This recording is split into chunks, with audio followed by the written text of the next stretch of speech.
I I also ask Allah subhanahu wa ta'ala to um, accept everything that we have done this Ramadan. I ask Allah to accept all the good deeds we have put forth during Ramadan. I ask Allah subhanahu wa ta'ala to forgive us and open the door for opportunity because of the things that we did during Ramadan. So again, I say Barka da Sumay, Barka da Salah, Bon Fête, Eid Mubarak Bosim to all the Muslims who are partaking Eid, in the finishing of Ramadan. So, one, I will say this, and it's going to be not one of complaining, but just one of the truth. This was the most difficult Ramadan that I have probably partaken in. And, it just taught me a lesson, really and truly, that, although Ramadan is a blessed month and things like that, um, I have to get out of that mindset myself. I made the mistake. It's my responsibility. I take account for it. But during Ramadan, I'm thinking things are going to be in cruise control. You focus on ibadah, you focus on worship. But sometimes that's not really the case because of just circumstances. And it's sad to say it, but some of these unforeseen circumstances happen because of shaitan, and we know that the big shaitans are locked up during Ramadan. We understand that. However, people's personal small shaitans are not locked up. And unfortunately, those people who happen to have uh, the complexion of milk, their shaitans are running rapid, regardless of if it's Ramadan or not. So we have seen this, and it's unfortunate, but this is where we're at in this matter. Um, and proof of that is the fact that the war started, the war broke out, and it it just really opened up a can of worms that should not have been opened up, especially if you're doing this during peace talks. And the way I look at it, and the way that I see it, and I could be seeing it in a wrong way, but the powers that be, being, uh, you know, um, the small hats and the Epstein establishment in America, they didn't have an end goal for this war. They didn't have an end game for it. Um, it was just a spur of the moment type thing, and then they decided that, okay, so this is a spur of the moment type thing. It wasn't a thing that was like, okay, we're gonna do this, then we're gonna do this, then we're gonna do this. It was not that. It was that we're going to do this, then what? That's how they did this war. And Iran, being many steps ahead of them, you know, was prepared for this. I mean, and this was actually coming, even when I want to say this was actually coming even when they were doing peace talks, when they were doing these things. Iran was trying to negotiate with them, but of course, they did not want to negotiate with them. Now, the thing I want to speak on about this issue is, um, when it comes to how I view Iran, and I'm going to say this, and I'm saying this from the perspective of I'm saying this from the perspective of you know classical Sunni thought, and based on the ijtihad of our scholars.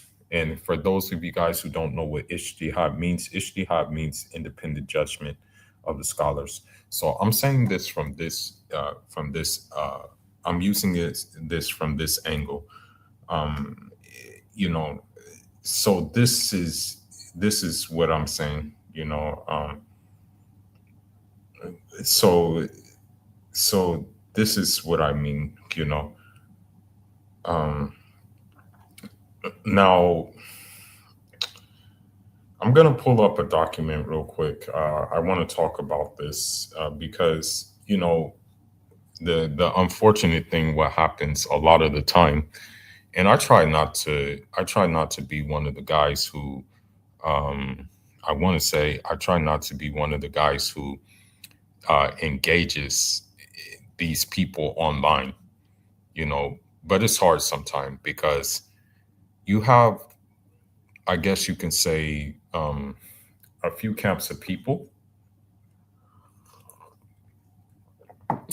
in regards to this issue with the war and everything like that. And so um, I will say this: I fall into the camp of I fall into the camp of the people who um, basically I fall into the camp of the people who carry I guess you can say, a mutual opinion on the situation. Um, Let me pull up the document real quick, and I'm gonna tell you what I my opinion about like the Iran. This is my opinion. Hold on, let me find the document.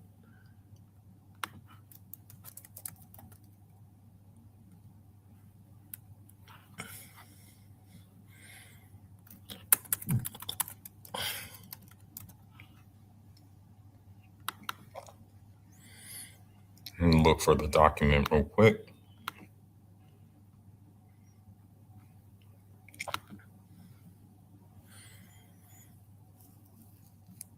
Okay, let me see.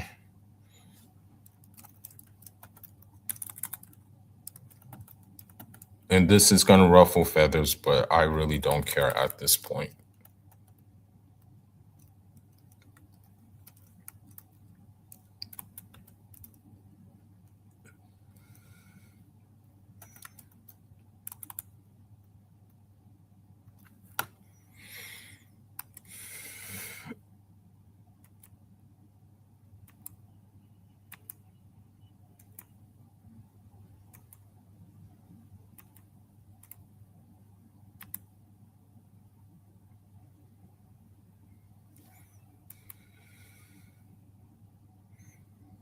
Okay, so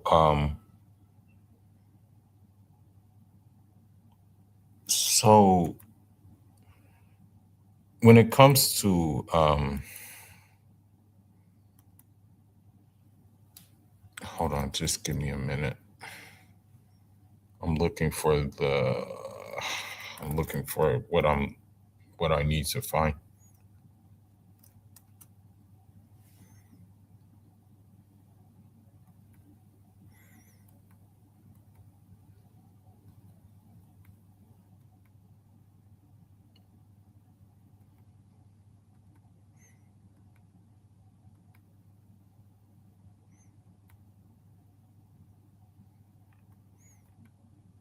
Okay, here we go.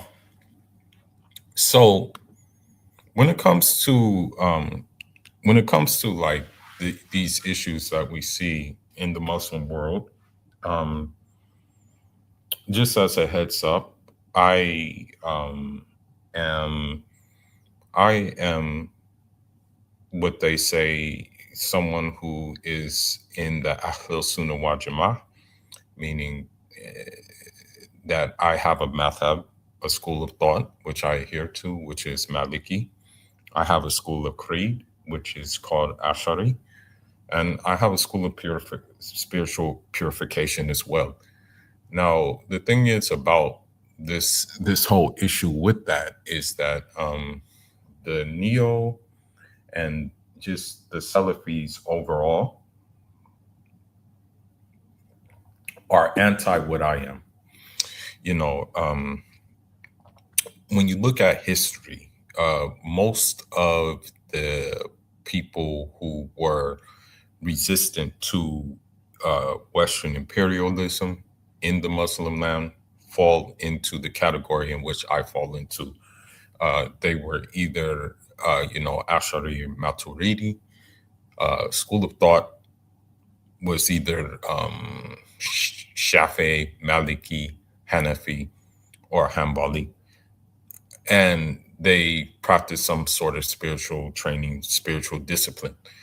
Salahuddin Ayubi being one of them, Abdul Qadir al Jazairi being one of them, Imam Shamil being another one of them, Omar al Mokhtar being one of them, even the guy from Sudan, Mohammed ibn Ahmed al Mahdi, may Allah be more pleased with them all, practice the way that I adhere to, you know. But I can never walk in their shoes. They've done more. So I'm going to read this from my Minhaj, which is the Minhaj of Uthman Danfodio. Another thing that the Wahhabis like to do is try to claim him for their own, but he was not one of them. Was of he did tasawwuf. He taught different things that would probably be considered against the Wahhabi creed, basically. So I'm just doing this to tie it in with what's going on right now, and I'm going to give what I think about the I want to say the the Iran situation. So it says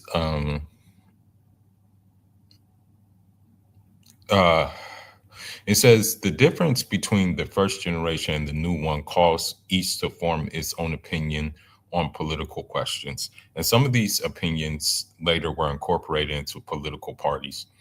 The arbitration between Muawiyah and Ali to settle the differences arising out of the murder of Uthman, the third caliph, sparked off of the emergence of factions with different political views.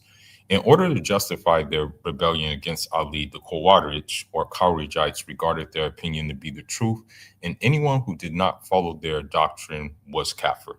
And, this is what you see today with Wahhabis, Wahhabis takfir everybody. You're praying with your hands to your side. You're a kafir. You're Ashari. You're a kafir. You're Maturidi. You're a kafir. You're you do tawassul. You're a kafir. You don't you're not loyal to the Saudi state. You're a kafir. This is what they do. Unfortunately, this is what's going on in the Sahel as well. Unfortunately, this is their doctrine. This is what they believe in. So when you see these terrorists, when you see these insurgencies, when you see these bandits and things like that, this is what they're following. Um, Sheikh Usman Danfodio was clear as daylight on what to do with these people, and he said that they are considered brigands. He said they are considered muharibun, meaning that you have to kill them. And I will actually pull that up as well when it's actually I have a work I can pull it up. I can pull it up actually. I'll find it. Inshallah, I'll find it. But when it comes to them, okay, so it says Ali, the Khawarij or the Kharijites regarded their opinion to be the truth, and anyone who did not follow their doctrine was kafir and considered committing a major sin, kufr, unbelief. The Shia or Shiites supported Ali because of their love for Ahlul Bayt, the family of the Prophet, alayhi salatu salam, and they stayed with him when he was deserted by the Khawarij.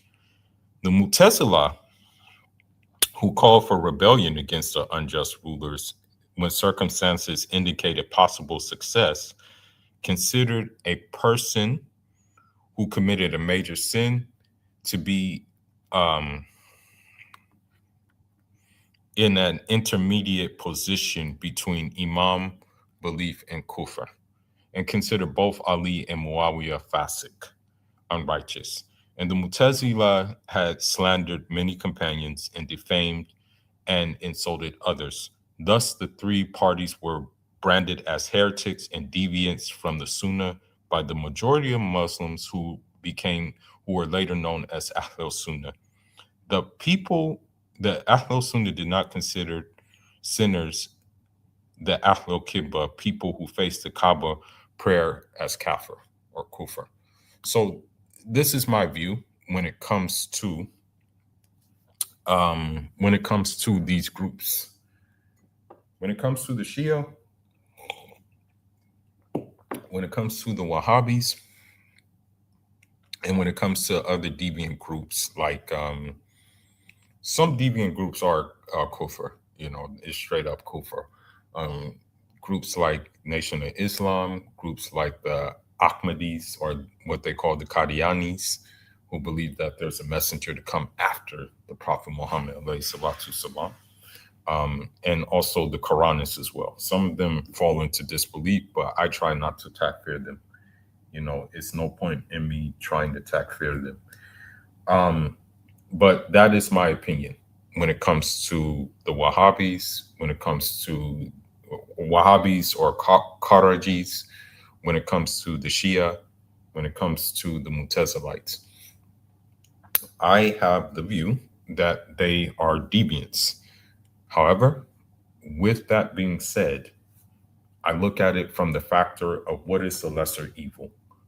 Is the lesser evil Iran defending itself against Western aggression, which unfortunately is coming from the Arab states who have became clients of Western expansionism, maybe you want to say, because they have American bases here, and these American bases are used to um, make attacks. They're used to make attacks. So I look at it from those lenses, and the way I look at it too is, let's say, for example, what is the greater evil? Okay, what is the greater evil? Is the greater evil, or what is the lesser evil? Is the lesser evil Iran actually reshaping the face of the Middle East, where the West no longer, and the West, and notably Israel, no longer have such a stronghold in the Middle East? Or is the greater evil Israel getting more of a stronghold in the Middle East and Gulf states like the one I'm in right now, um, the places of the places, the land of the two holy places of Islam and the surrounding areas, the Levant, actually fall more into um, fall more into control and subjugation of um, Israel and the United States. That's the greater evil. So, with that being said, I support the the resistance, even if the resistance has Shia ideology. You know what I mean? Now, you know, as it stands, I don't support, the Shia ideology per se. No, I don't support it. Um, what I do support is resistance. And the thing is about resistance is, I'm going to be real, that with this resistance, we have to understand something, that, this Africa needs to take notes, with this, because, when you look at bases, foreign occupation, it doesn't really benefit the country that they are occupying. There's no benefit that comes with leasing out your land or even selling your land to a foreign power that has no intention on solving the problems that you are facing. So this is how I view this whole situation in a nutshell. You know what I mean? This is how I view it. Um, Now the thing is um,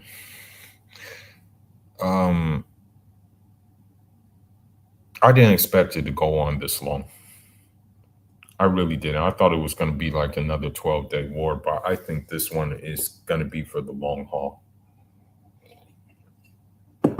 I really do, unfortunately. And war is never good, but sometimes you need war for peace.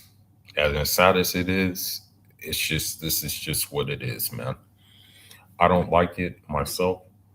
Um, just I don't want to give too much personal things out, but um, this has affected me because, like, the thing is that you know, I was, I was supposed to do business here, and I'm hoping by next week that the business will resume. But this war has slowed things up completely. Okay, um, it's changed everything basically.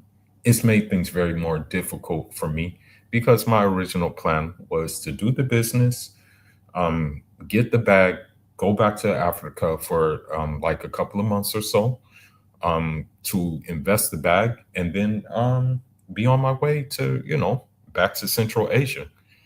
Um, I will say this about Central Asia. For me personally, it works for me because it's a laid back place. It's kind of like nostalgic or whatever. It has that feeling, so it works for me. And also, I can get Hadith. Central Asia. They specialize in Hadith sciences. So that was my original plan. But now things are postponed because of the war. That the and the thing is about the war, which makes me very upset, is that this war was based because of cheese pizza.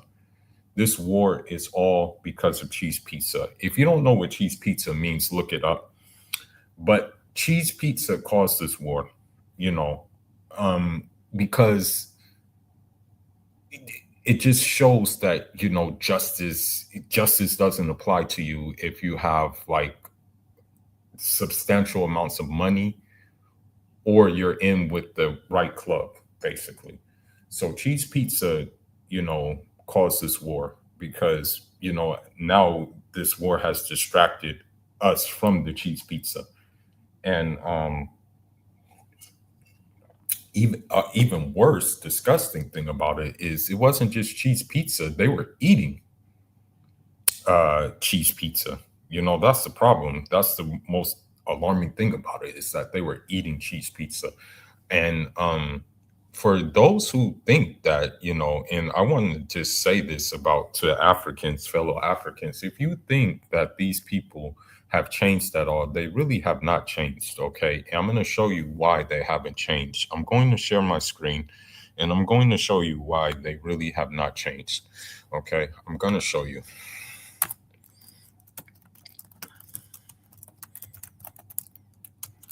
Hold on. Hold on. Let me see if I can find it. Okay, here we go. Yes, I found it. I found it. Okay. I'm going to show you, share the screen, and I'm going to show you why these people have not changed.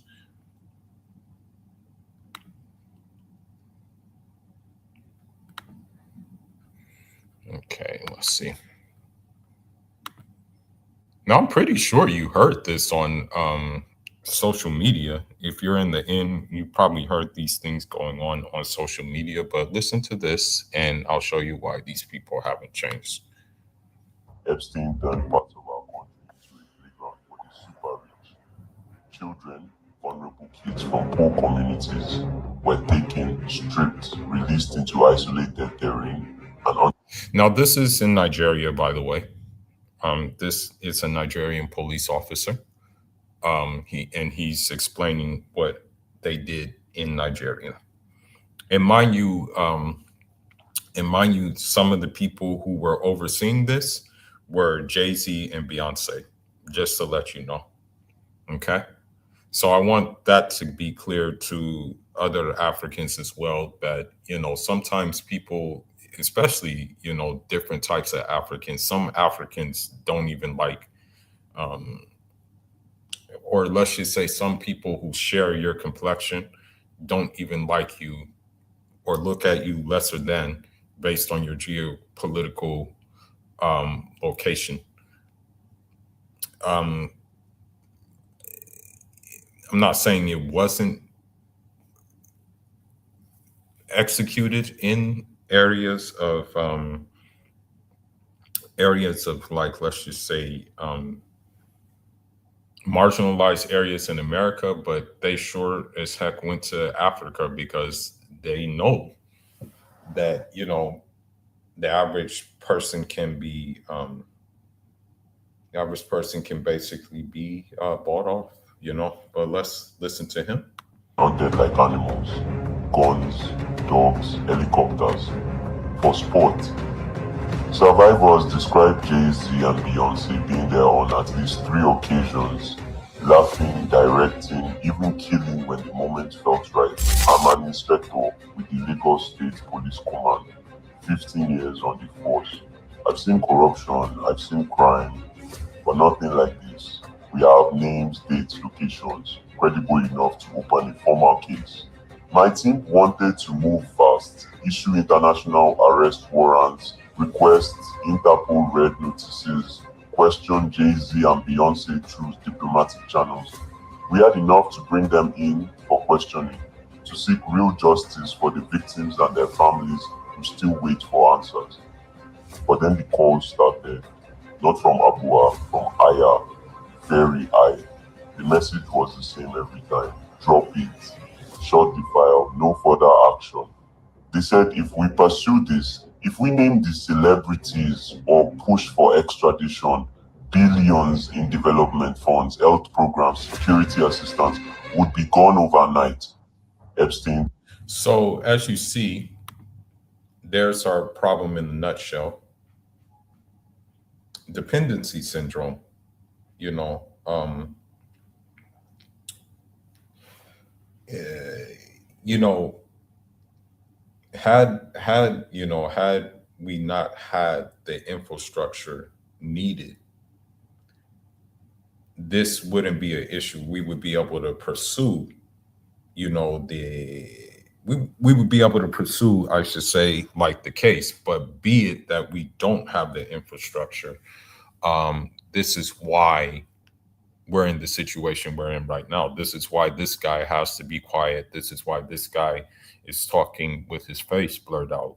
It's because, like, we rely on aid way too much. And it's like, as Thomas Sankara said, he said, he who feeds you controls you, you know.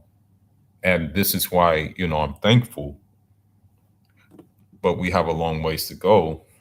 Thankful that my family is, I have family roots that are in one of the AES countries. I wish that Nigeria could join the AES countries, um, because it's just a beast right now. It's just like a vicious beast right now that's trying to devour everything. When you look at even what America is doing to Cuba right now, and Cuba is very, very close to my heart. I went to Santiago de Cuba a few years back, and I love it there. Even if it was simple, even though it suffered the blockade, it was still a place that I hold dearly in my heart. And it was because of the people. It was just because of everything. And when I went to Santiago de Cuba, I'm like, these people don't deserve what America is doing to them. They really don't deserve what America is doing. Now, the thing is, when it comes to Islam, I'm going to go back to the Islamic thing. Me personally, this is my belief. And a lot of these Muslim dais, a lot of these Muslim influencers who have channels and things like that, um, they cover trivial things, and they really kind of don't. I don't think they care about actually Islam really taking a stronghold in the West. Hence why I left. Because me, I'm from the militant Sufi school of Islam, who like follows Al Magili, Rahimahullah, El Hajj Umar Futi, Rahimahullah, Uthman Dan Fodio, Rahimahullah. I don't think people are ready for that type of thing because these were revolutionaries, you know.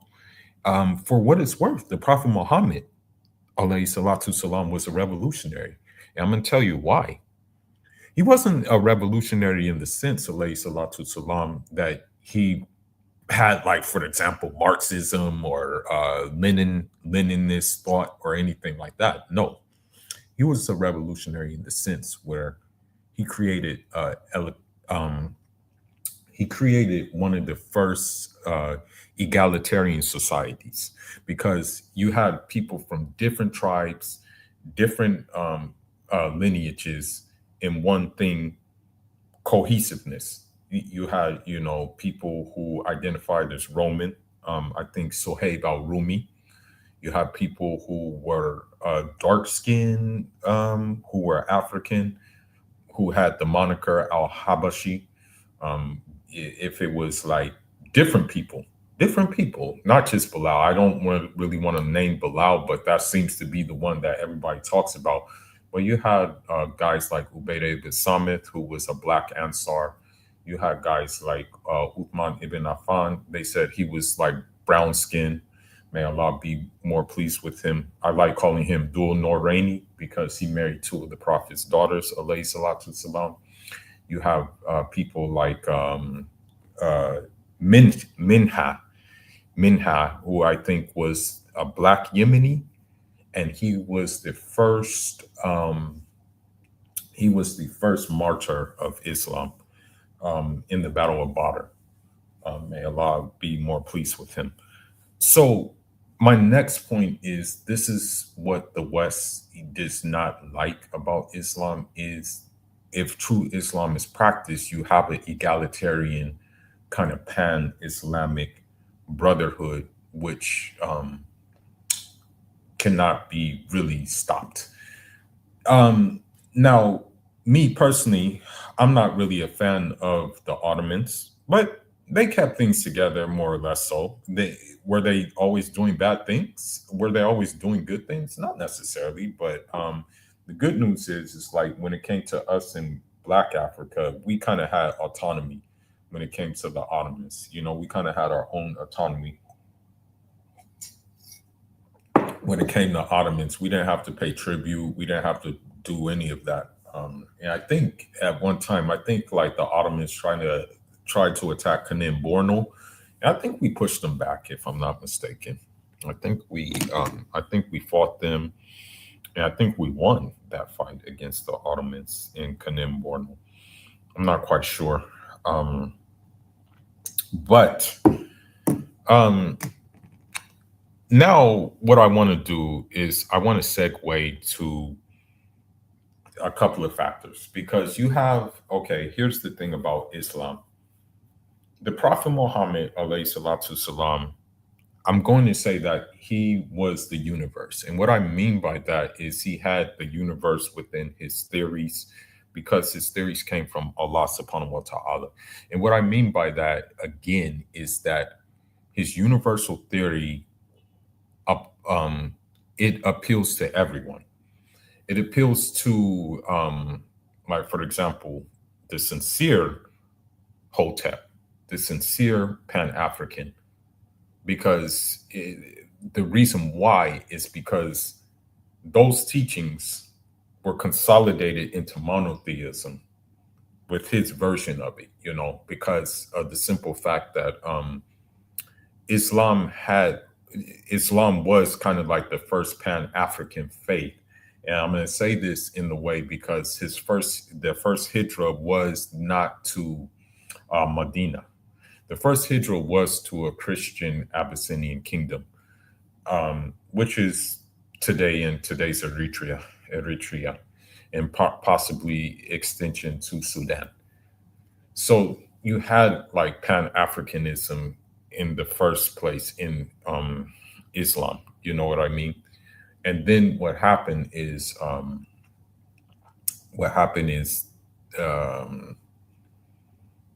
you know the Islam. Now, don't get me wrong. There are Africans who became Arabized. Okay, but for us in the Sahel, for us in that part of Africa, most of us, we still speak Wolof, still speak Hausa, still speak Pular, still speak Mande, and we just use the Arabic language as a means of education when it comes to Islam, because all of the records are kept in Arabic. But we didn't become Arabized. Now you do have some Fulani. I'm not one of them who say that Fulani come from Okuba, the guy who opened up North Africa um, to Islam, who is known as Okba ibn Nafi, radiallahu an. Um, but me, I carry the opinion that we just came from Futa and just spread out everywhere, and that like a older remnants of us came from ancient Egypt. That's my belief system. But I want to show some of the resistance movements that you know basically the that showed that Islam was always a revolutionary guard, always a revolutionary vanguard. That it never was a thing that complied to the status quo of you know imperialism. I want to show that and even during the Soviet times, the more I research about the Soviet Union, I say that in its ebb and flows there was much bad, but there was some good. Okay. The bad was the fact that a lot of the Soviet Union was ran by those people with the small hats. And the reason why is, it was ran by the people with small hats is because they purged like most of the Muslim autonomous populations, be it Tatars, be it Bashkirs. No, be it Tatars, be it people from Kafkas, like Balkars, Chechens, English, they deported them, and you have to ask yourself, okay, well, why are they targeting them? You know, because it had nothing to do with collaboration. It had to do with the fact that they're Muslim and they looked at Muslims as a threat, you know? So let's just look at some of the elements of, you know, why we're seeing what's going on even right now. Hold on. Let me just pull this up. Now, a lot of people don't know this story, but I'm going to pull it up. And this movie actually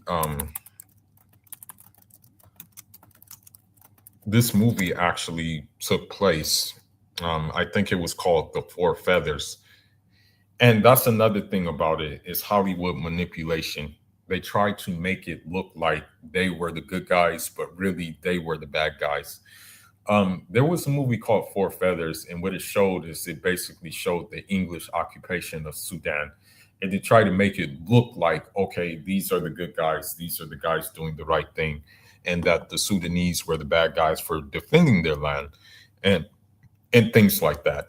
And actually, it turns out that while I don't agree with him being the Mahdi, I don't think he was the Mahdi. I think he was like a forerunner to the Mahdi, but I do not think this guy was the Mahdi, alayhi salam. But I do believe that maybe, yes, perhaps he was the forerunner to the Mahdi. Um, but um, they make it look like he was a bad guy. They make it look like he was someone who was doing the wrong thing. by establishing a true Islamic state um, in Sudan. And I think this is why you see a lot of the problems in Sudan right now. I mean, they don't want to see that, because here's a guy who I think he pushed back, he pushed back three forces. He pushed back, well, four, pushed back four. He pushed back the Ottoman, well, actually, let's just say three. He pushed back the Ottoman Egyptians, okay? He pushed them back. He pushed back the British, okay? And he pushed back the Ethiopians who were collaborating with the Italians, okay? And I think his Islamic State lasted for like some 13 years or so. Let's take a look. The documentary is too long. So and people don't know about this guy, and personally, me, I was planning on going to Mayernal to visit some family in Sudan, but of course that got delayed because of the war. But a lot of people don't realize that most of our greatest fighters came from this belt in Africa who defied colonialism. Let's take a look. Hey everyone, welcome back to the channel. Today, we're diving into an incredible story from history. The Lion of the Desert, Muhammad Ahmad al-Mahdi. Imagine late 19th century Sudan. Foreign powers are dominating. Corruption is rampant. Then, a man named Muhammad Ahmad, from humble beginnings, rises. Deeply spiritual, he sees the injustice and moral decay. In 1881, he makes an earth-shattering declaration. He is al-Mahdi, the awaited Islamic Messiah, destined. Now, I don't believe this, okay? I don't agree with him on this, okay? When it comes to this, I don't agree with it at all. I think, no, he wasn't the Mahdi.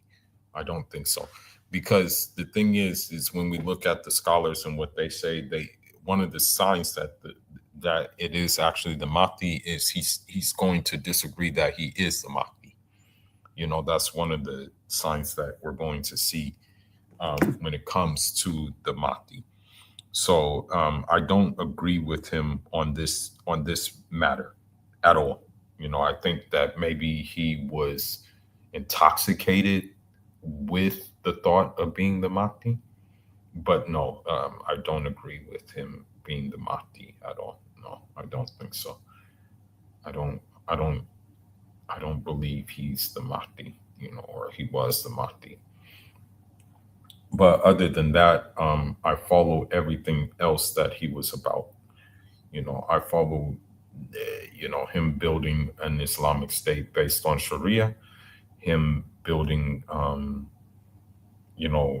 him building based on this matter. So let me go ahead and continue the video. Give me a little bit. Give me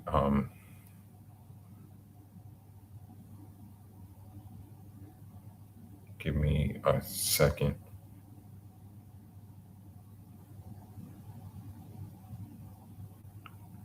I'm looking for something too that I want to like pull up and talk about.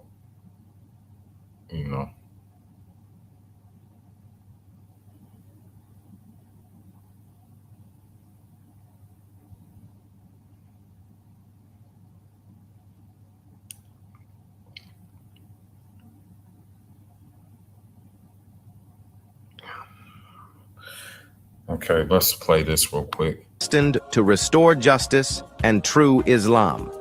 His message resonated deeply. Sudanese people, suffering under Turco-Egyptian rule, rallied to his call for jihad against the infidels. What started as a religious movement exploded into a full-scale revolution. His followers, though poorly armed, believed divine power was with them. They achieved shocking victories, annihilating an Egyptian force in 1883 and later besieging Khartoum.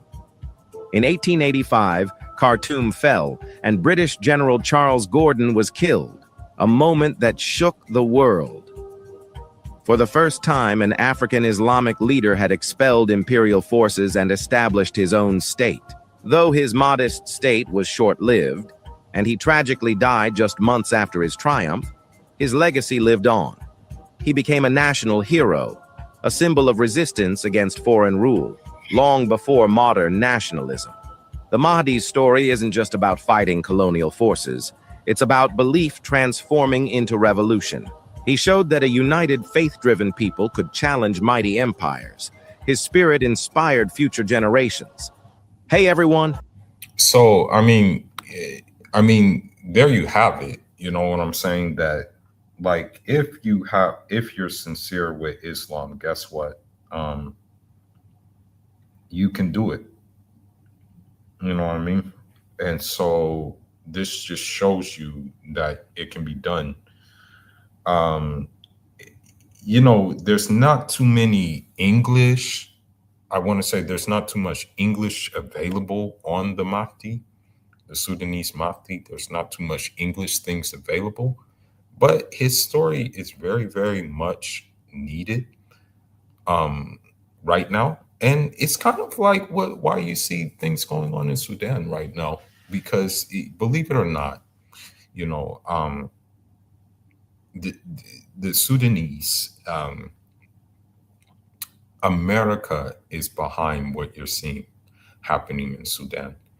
And unfortunately, I hate to say it, but Chad, unfortunately, Libya, um, Somalia, Ethiopia, Uganda, even Colombia is in assistance with what's going on in Sudan.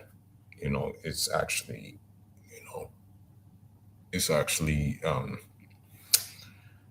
helping the current things that are happening with the RSF, Rapid Support Fighters, who, okay, here's the thing about them. Rapid Support Fighters, they are a band of Arabized, or let's just say Arabic speaking Sudanese who are black, mostly black in complexion. Some of them are more light skinned, yes. Um, and they do not, they have kind of like, I want to say like a, like a deep kind of, a deep kind of fascist look about non-Arab or those who identify as African who still speak Arabic, Sudanese people who will say, okay, well, ana Afriki, lakin natakalamu Arabia, you know? And I'm going to show you where that comes from as well. This is the thing about the Islamic world right now, in a nutshell. The thing is about the Islamic world in a nutshell is that two ideologies have infiltrated the Islamic world. You have Zionism and you have, unfortunately, white supremacy. And the thing is that the ones who the ones who brought those ideologies into the Islam, who brought the white supremacists, who brought these thoughts into Islam, come from you know who. I'm going to show you who right now. Okay, let me show you. Okay, let me see. RSF Israel. Let's see.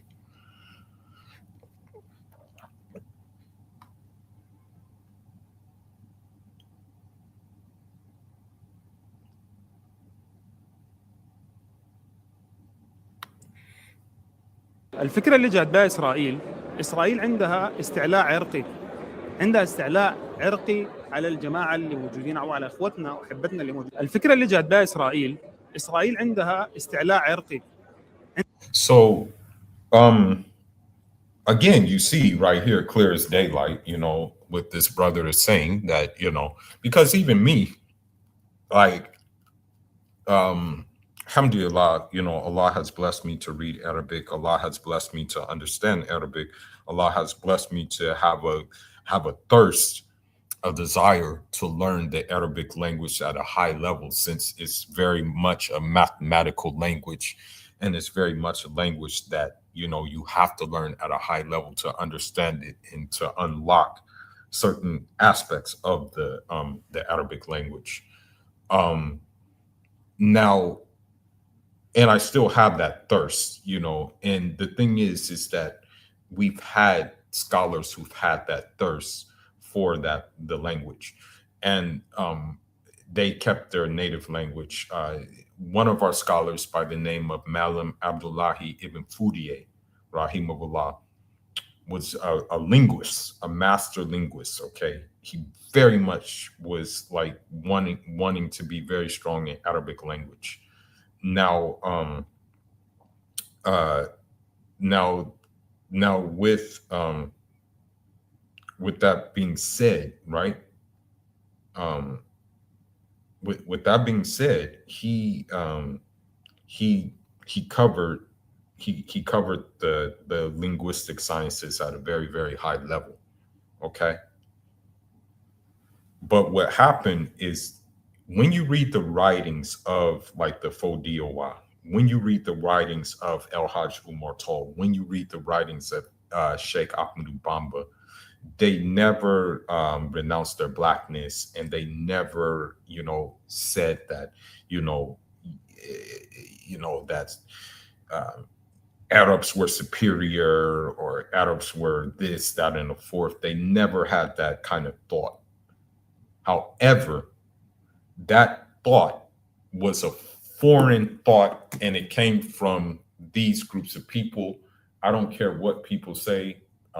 Israelis, for the most part, are in the Anglo-Saxon race, are of the Slavic race, are of that distinction. There are very few who are coming from, like, let's just say, Iraq. There are very few that are coming from Morocco. Most of them are coming from Serbia, Hungary, Russia, Ukraine, Belarus, former Soviet countries with a Slavic white population. So this is opening up a rabbit hole, which I'm going to go into, which spreads down to every aspect of what you see on social media going on right now. After this video, I'm going to segue to what you see going on right now in social media. Okay. From a social standpoint, I'm gonna segue from Islam. I'm gonna keep it Islam a little bit, but I'm gonna segue into the social, how it affects the social construct of what you see going on right now. Okay, especially in the West, because all I'm gonna say, is I'm very, very tired. Okay, and this has, and perhaps I need to correct my algorithm. Maybe that's what I need to do. I need to correct my algorithm, or I need to look at different things on my algorithm, because oh my God, I'm tired of seeing the same thing. I'm tired of seeing the same comments. I'm tired of seeing these influencers get away with things that they're doing, But listen to the Sudanese brother. عندها استعلاء عرقي على الجماعة اللي موجودين أو على أخوتنا وحبتنا اللي موجودين في فلسطين. الطريقة، ويمكن الناس ما كانت قادرة تفهم العنف اللي حصل في الفاشر. العنف اللي حصل في الفاشر عنده جذور كثيرة اجتماعية وثقافية وكذا، لكن في جزء منها متعلق بأنه استعلاء عرقي. هم شايفين إنهم أفضل من ديل وإنهم العرق الخالص وكذا. دي الحاجة الأولى. الحاجة الثانية، هم شايفين إنه الأرض اللي موجودين فيها أهل دارفور لا يستحقوها، وبيقولوها نصا إنه دارفور جنة الله في الأرض. فدي ارض اهلها لا يستحقون. ونفس السرديه اللي قالوها، اللي فكره انه قالوا الصهاينه شعب بلا ارض لارض بلا شعب، باعتبار انه الموجودين في الارض او الموجودين في فلسطين هؤلاء ليسوا بشر اصلا ولا محسوبين. الفكره الثالثه كانت واضحه بالنسبه لي، انه الناس دول اشتروا بيوت، كانوا يشترون بيوت كثيره جدا في الخرطوم. على فكره الان مدينه الخرطوم بالتحديد لم يرجع اليها الناس، لانه في جزء كبير من البيوت اشتراها الدعم السريع، اشتراها الدعم السريع بالذهب المهرب وبالاموال اللي كانت بتجيه من قتاله في الخارج، وعملوا كمرتزق. وعلى فكره جزء من الاموال اللي تجي للدعم السريع للاسف اموال متعلقه بعمليه الخرطوم، وهي العمليه اللي توكلت فيها الحكومه السودانيه بالاشتراك مع الاتحاد الاوروبي تامين الحدود ضد الهجره الغير شرعيه بميليشيا. ودي كانت حاجه غريبه، الناس ديل موجودين في ارض ما عندهم اوراق، انت بتتكلم عن ناس هم اصلا غير موجودين في هذه الارض، لا عندهم وثائق لانهم جايين تهريب. فانت لا يمكن ان تتخيل اطلاقا ما الذي حدث لهؤلاء الناس. انت ما عندك اي رقابه، ما عندك اي خليني اقول شو، ما عندك اي معلومات هناك، ما عندك اي مصادر. ودي ميليشيا بتكافح الاتجار بالبشر، تكافح تهريب البشر، فغالبا حتكافح تهريب البشر بالاتجار بالبشر. يعني الفكره اللي جات بها اسرائيل عندها. So what I'm saying is, again, you see this, and I hate to say it, but I'm going to call them out. But you have groups that fall into this category who may be as dark as me, who may have same featureism as me, who may even look like me, you know. And it comes from one source, and again, I really can't say it, but it's the root of most of the evil we see. Okay. You have Somalis who have called me, Jareer, slave, monkey, all of those things. Meanwhile, I speak better Arabic than they'll ever speak. Meanwhile, I've memorized more Arabic books than they ever memorized. Okay. Meanwhile, my hair texture is more smoother than the ones calling me these things. But again, it comes from a group of people, okay, who happen to be white and who happen to have just recognized a piece of land which they now call a sovereign state, and that is Somaliland. And I hate to say it, but it shows by their behavior, you know. So now what I want to segue into is how this affects not only Muslims, but how it just affects people overall. And I'm going to go into some videos with how this ideology that he speaks of, because I've even been on live videos, on live chats with these people, and they've said these same things. Okay, they said these same things over and over again. Okay, and it's sad. That's the thing that makes me upset, and this is what I want them to do. This is what I would appreciate them to do more than anything. I would really love for them to do this, okay? In order for this problem to maybe be solved or maybe be curtailed, I would like to see more of Europeans, for example, be it English, be it French, be it Spanish, be it Portuguese, be it Latvian, be it anybody, be it Americans, be it Irish, be it whatever. I would like to see them procreate with one another even more. Because what happens is when they don't procreate with one another even more, and their women just want to run to with other people of different nationalities, different ethnic groups, it makes the men act like how they're acting online right now. It makes the men make up things about darker skinned people that are not true at all. Okay. Here you have men who are talking mess about darker skinned people, and these men don't even shower regularly. One of them said, actually, oh, I don't have to shower regularly because the climate basically means I don't have to shower regularly. This is actually what he said, bro.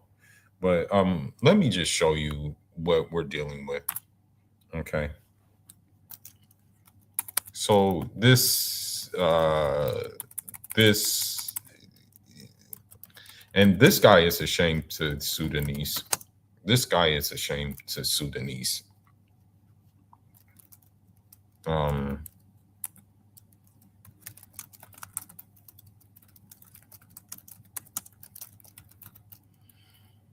this guy is accepted. It's sad. It's very very sad. This guy right here, bro. Honestly, as someone who has Sudanese teachers, who has distant family in Sudan in Mayurno, Sinnar region, you can't really accept this guy. You really can't. So let's listen.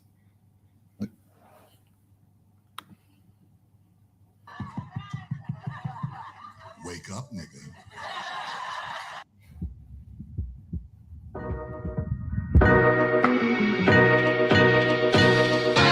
It makes absolutely no sense to me how this man always finds himself in these situations with these kind of people, and this stuff seems to just happen to him. Take a hint, bro. Take a hint. So, if you haven't already heard, self proclaimed white man. And this is another thing too with Nigerians too. And I'm talking to Nigerian Zionists. You guys need to wake the hell up too, okay? Because you guys are not going to be in better shape either, okay? So you need to wake the hell up too, okay? And stop calling for foreign intervention in Nigeria and just take the matter into your own hand and uh, just go ahead and basically do what it is you need to do to nimble to set things right. Okay, you need to stop calling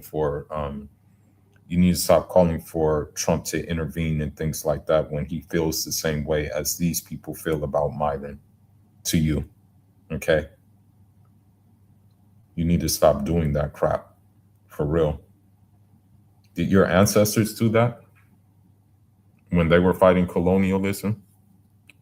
I know my ancestors didn't do that. They fought. They fought the people that were trying to impose themselves on it. So you guys need to really like check that and stop doing that crap. But let's listen to this. White guys were all like, yeah, well, I said we. Sudanese Myron Gaines was in a whites only Twitter or X space. Take that one in for a moment. This happened after that. Don't read him nothing, HT. Tell that fucking nigga to go find it himself. So I mean, there you have it. There you have it. Like, no matter how much you try, no matter how much you try to gain acceptance with these people, you're going to have this happen to you. Okay, and this is not just for him. This is for people who are who think that they are adjacent to I want to say adjacent to whiteness, because maybe they're a little bit more light skinned, or maybe they have a different ethnic background, and they think that, okay, by basically by doing this, they're going to be in proximity with these people. Really just cut it out, please. Really just cut it out. You really need to cut it out, seriously. You really need to cut it out.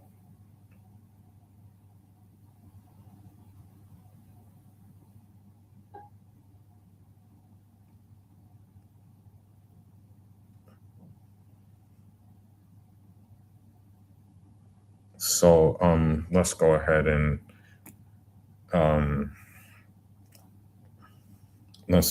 and talk. Listen to it. Hold on.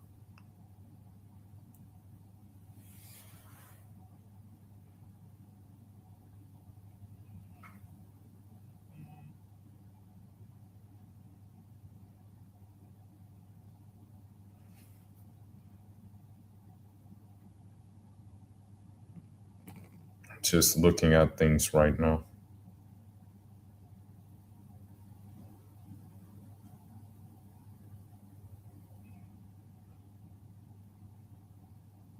Sorry, I'm just trying to get some other jurisprudence type things.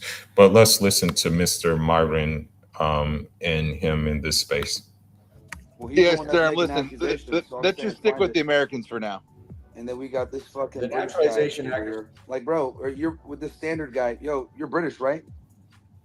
Bro, You don't know are your in a fucking. You don't know hostile your. zone. You don't know your Hold on, fucking. hold on, hold on. Yeah. Hey, Myron, you're in a And I'm hostile not area, scared to bro. have conversations with you guys because I'm not a pussy. Okay, So you're well, gonna have to either you're kick not me gonna out have a or whatever. you're not gonna have a conversation with him. That's what I'm trying to Okay, say. well, this dude's so whatever. Fucking British guy. Like, dude, I know you're mad about Mate, 1776. black men are like most likely to fuck retard. other black men. You Hey, look, fucking sir, black. So again, their animosity towards their animosity towards darker skinned people or non-white people is clear on display. Yet this guy still tries to entertain, and yet this guy still tries to basically stand adjacent to them. And I really don't know why. Okay. Um, uh, it's just ridiculous to me, and it's just I don't get it. I really don't get it. I really don't get um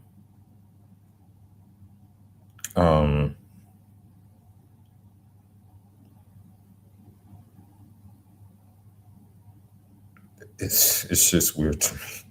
It really is. This is why, for me personally, I just kind of busy myself with works with the previous scholars.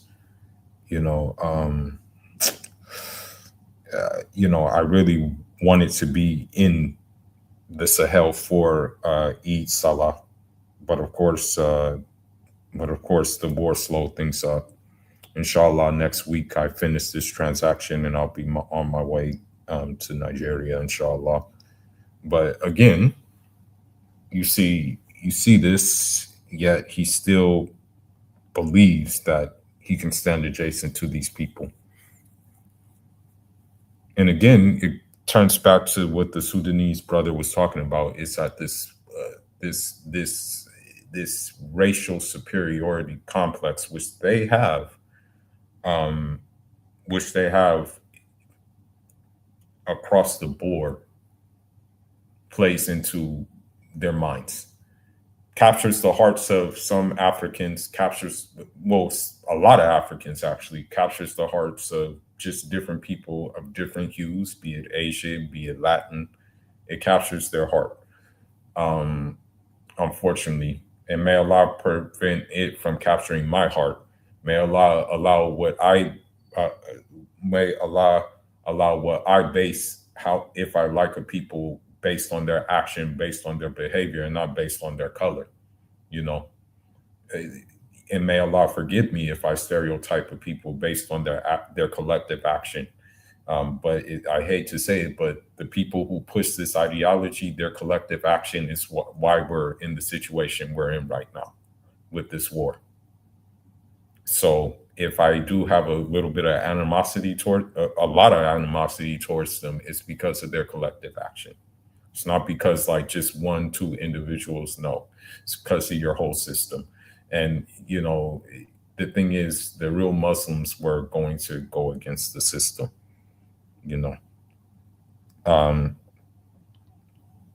So again,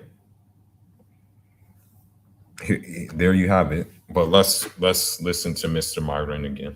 Let's listen. He's not British.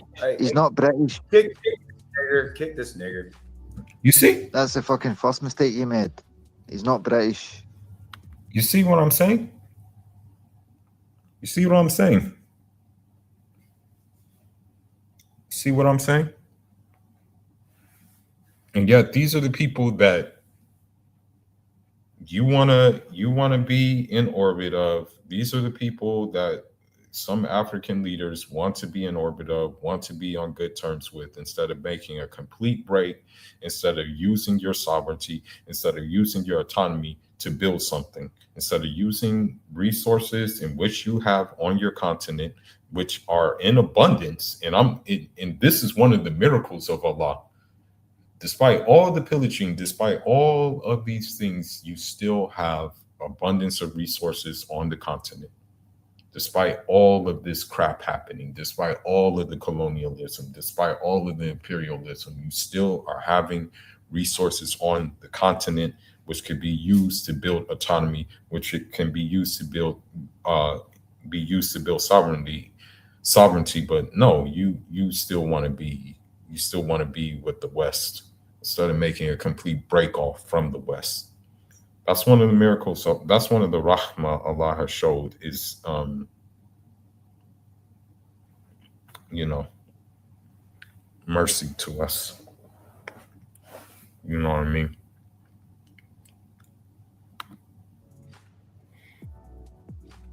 I give a fuck about you, nigger. Fucking stupid followers. Oh, yeah. I told. And this just shows you what. And if you read British reports about Nigeria, British reports about Sudan, and the like thereof, yes, they did drop the hard R when referring to us. You know, it was always the hard R when in reference to us. Just to let you know, okay? That's how they referred to us. Told you he wasn't gonna have a conversation, bro. You just should have bought your I time. had while one you were up here. fucking question. You guys couldn't keep your fucking mouth shut. Fucking one question. What was it? I wanted to ask him about his fucking boats and hose and shit. He runs fucking party yachts for incel fucking men. You guys gotta fucking come correct with some. So, and this is what it really, unfortunately, comes down to: is women. I hate to say it, but it comes down to women. It comes down to access to women. And I really believe that uh, white women should start giving these people the attention they desire, because it's annoying to me that every day I have to see on my social media another one trashing blacks, another one trashing Africans who go to Europe. And it's especially in my family who has went to Europe has done have become model citizens, and actually add to the societies in which they're in. It gets annoying after a while, seeing this all the time. It's really stupid to me at this point. It's annoying. As I said,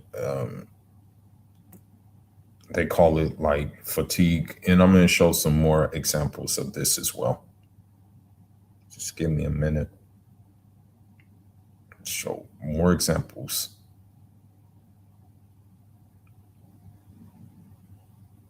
But it just gets annoying after a while, bro.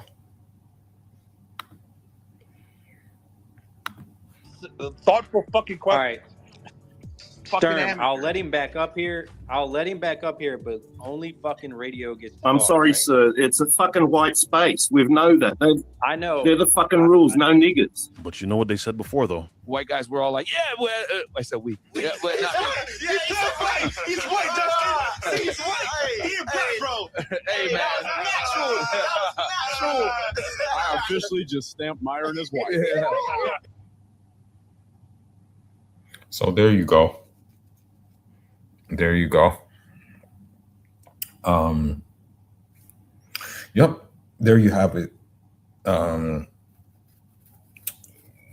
As I said, and then you have guys like this. Hold on. Let me find him. Real quick.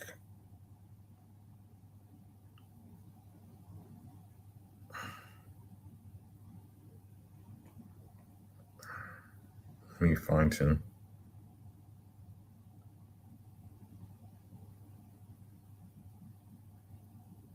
You have guys like this. Hold on.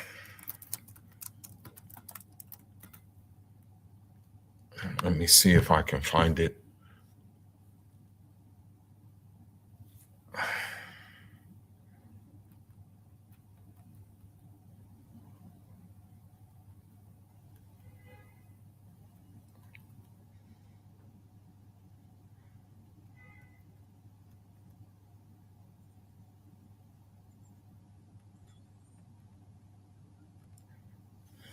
And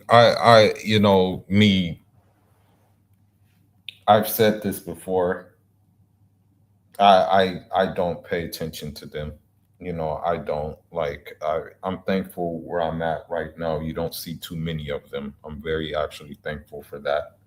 Um, but I don't have an attraction to white women at all.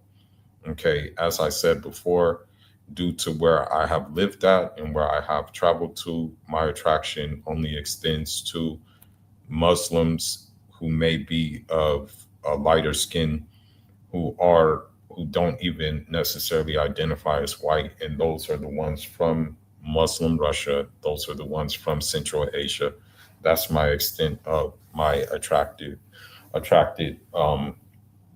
I'm attracted to. But when it comes to plain Jane, Becky, um, France, Spain, Belgium, America, UK, nah, pack them up and give them to their men, you know.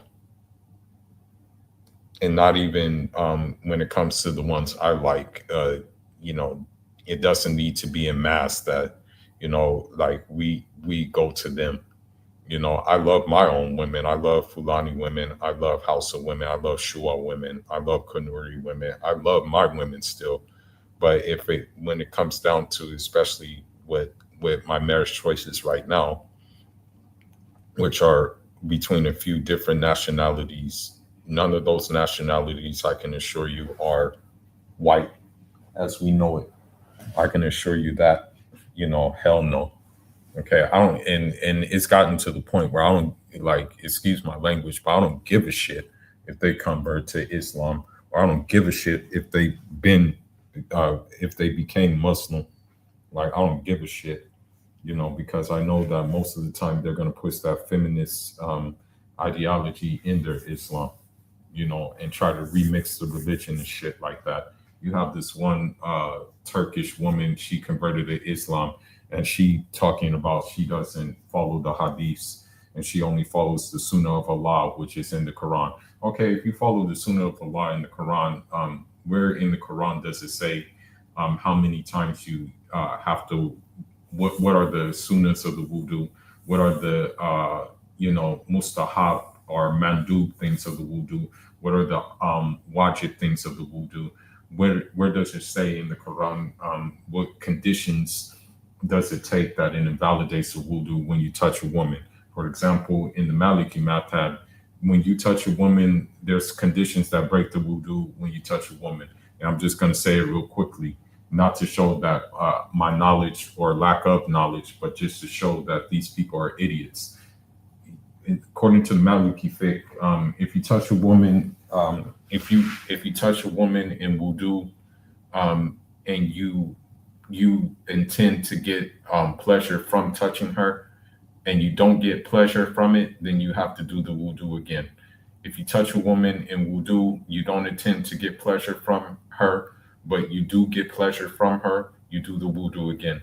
If you touch a woman, if you touch a woman without the intention of getting pleasure and you don't get pleasure from her, then you don't have to do the wudu again. Where in the Quran does it say that? So you mean tell me you know more than Imam Malik, Miss Quran only? And this is what they do. It's what these stupid Wyatt converts do,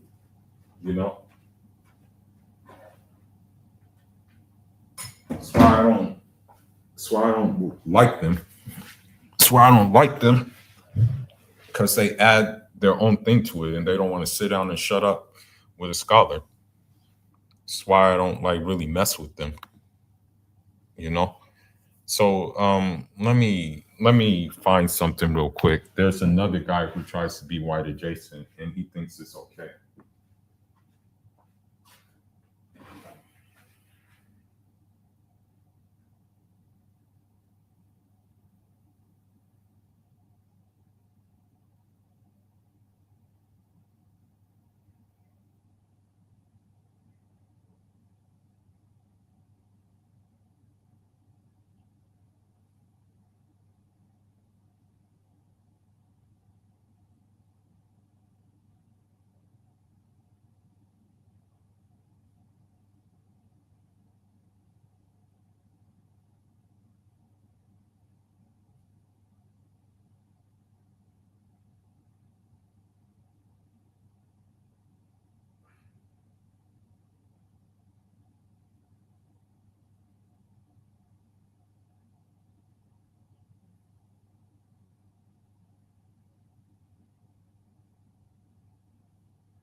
So I want you to listen to this. I want you to listen to this on.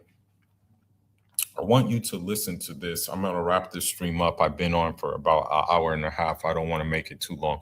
I want you to even just listen to some of the things that they allow on social media. So I saw a mud shark at the gym today, and she wouldn't stop making eye contact with me. Now, usually I treat them like they are a traitor to our race, but this girl really looked like she needed saving. Like she joined the opposing side and deeply, deeply regrets it. Like joining OnlyFans and converting to Christ after. Obviously, she's too far gone. She's gotten corrupted, but I don't know. Do we give mud sharks a second chance in 2020? So now, mind you, the guy who's saying this, right? He doesn't even look white himself. Okay, he looks like he's maybe like mixed with Latin or something like that, or something of that nature.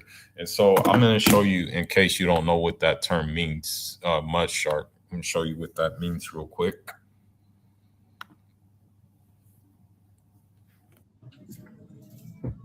Hey, racists, we need to talk again.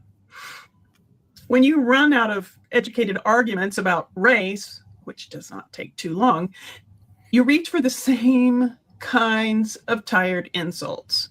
Here's one that came up for me recently. Mud shark. You managed to get racism and misogyny into that one expression. This phrase showed up in the late 1960s in white supremacist groups.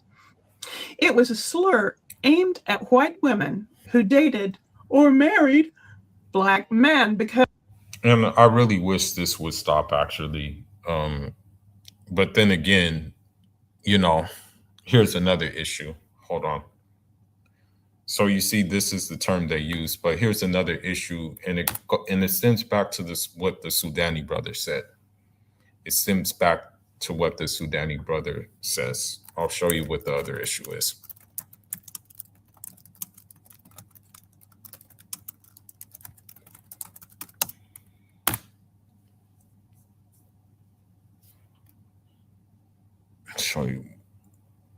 Show you what the other issue is.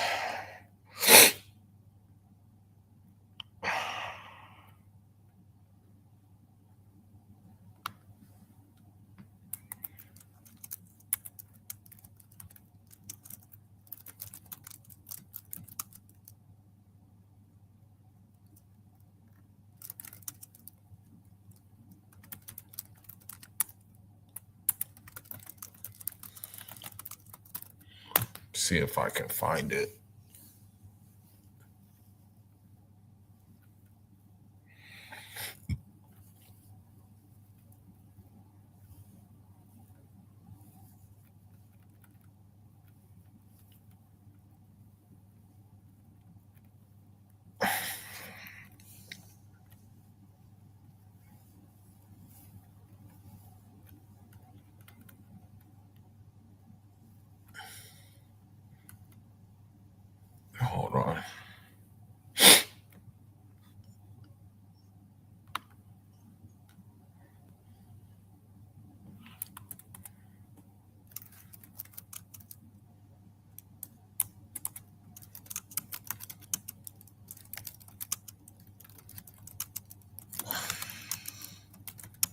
see if I can find it. Hold on.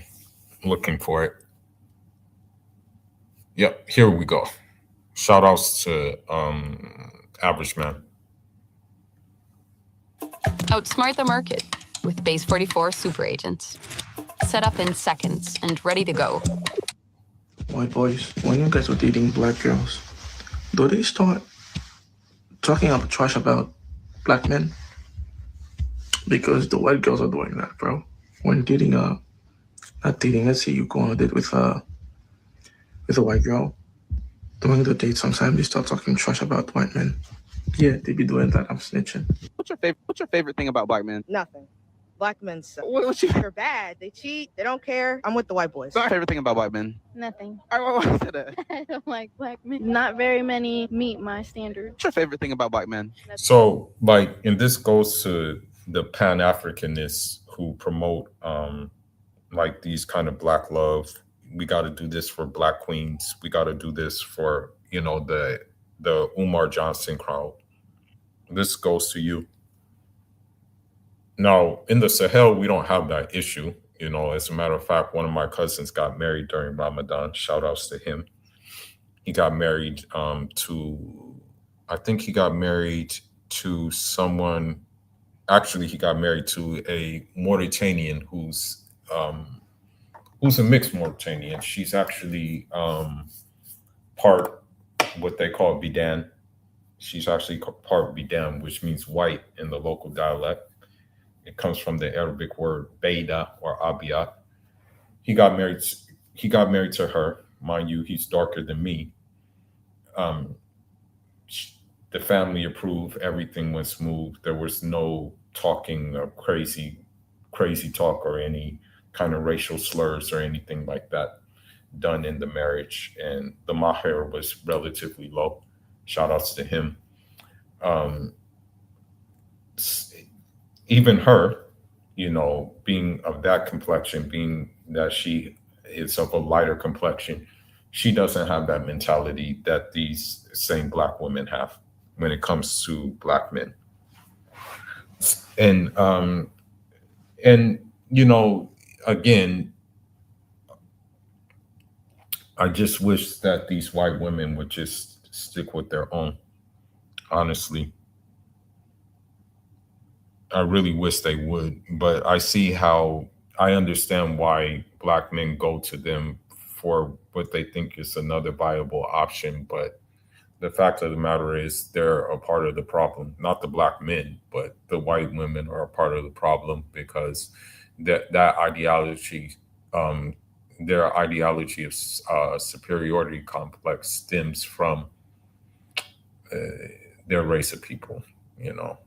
But here's how it trickles down. Hold on. Nothing.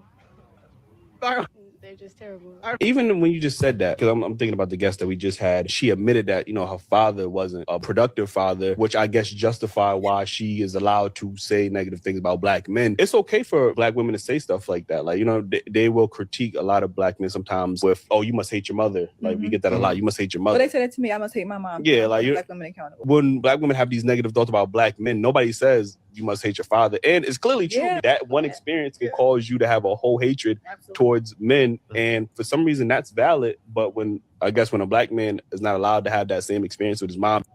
Perception, because like the goal of this conversation should be to like progress, right? Unless you're ladies that you By the end of this video. Perception, because like the goal of this conversation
Bismillah. Yeah, sorry about that.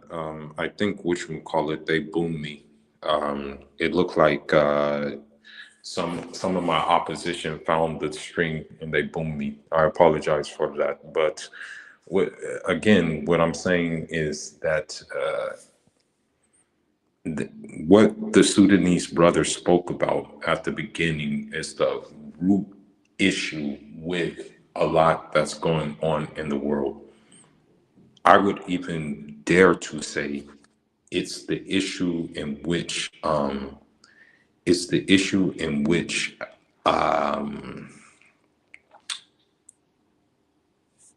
should I say this? It's an issue where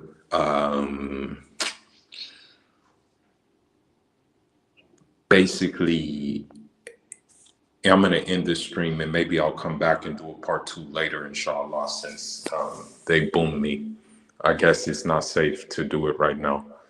But what the Sudanese brother was basically getting at is what the problem is today. The root cause of the problem, and I'm saying this across the board, is the reason why you have Black women, especially American Black women, especially European Black women, and even African women on the continent, as you see, who were basically selling themselves, not in the literal sense, but selling their dignity and selling their respect for themselves for a Russian guy who went on a stampede, basically, with all the women in Ghana. So again, you have these issues. Islam again is the true Islam is the I want to say that if we were to put it into a kind of scenario, the racial superiority complex that these people like to project upon us is like, I guess you want to say, I'm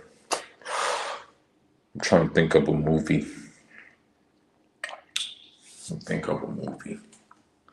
That I can use for this this thing. Maybe a movie that comes to mind is okay. Let's just use Superman. And I don't really like Superman. I'm not gonna lie. He's like, to me, Superman's the most corniest hero in the world, bro. Like he's very, very corny. Like Superman is just very corny, from his outfit to his whole overall just thing. Like Superman is corny. So you have these people who believe that they're Supermen in every sense of the world. They think that they built civilization. They think that they did, that they did very good works. Then you have Islam, which is the kryptonite to what they think they are. You have Islam, which talks about egalitarianism, talks about your virtue, your race is not important, but your actions and your character are important. And that you will be held accountable for how you govern people.